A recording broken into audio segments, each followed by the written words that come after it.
Ano ang iyong mga naging trabaho kung mayroon man? Bago po ako itinalaga na MBA Director, kasalukuyan po ako naglilingkod bilang Dean o Dekano ng Lyceum Alabang College of Law. Nabanggit mo na ikaw ay dating dean ng Lyceum College of Law, Alabang.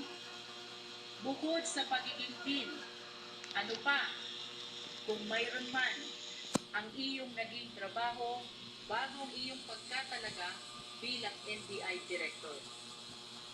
Umuwi na po na rin sa iba't ibang kapasidad sa ilalim po ng iba't ibang administrasyon. Unang na po rito bilang Director ng Laguna Lake Development Authority sa administrasyon po ni dating Pangulong Gloria Macapagal Arroyo.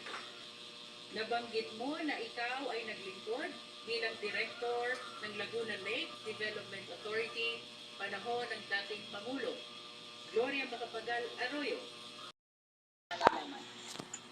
Ito po ay binubuo ng iba't ibang division na pinamumunuan po ng aming pong team leader na Deputy Director for Operations at dalawa po na assistant team leader sa pangunguna po ng Assistant Director namin for Investigation at Assistant Director for Intelligence po.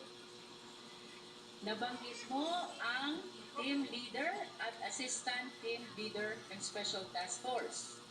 Sino naman ang mga miyembro ng Special Task Force kung iyong nalalaman? Your Honor, hindi po sino, kundi ito po ay mga grupo, specific units po.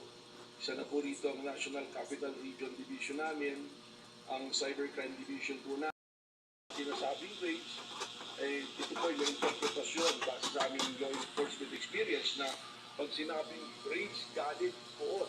At ang mga personalidad po na tumalo rito, ay makikita natin mga personalidad na kilalang tumutuliksa at naglalabas ng destabilisasyon po sa ating pong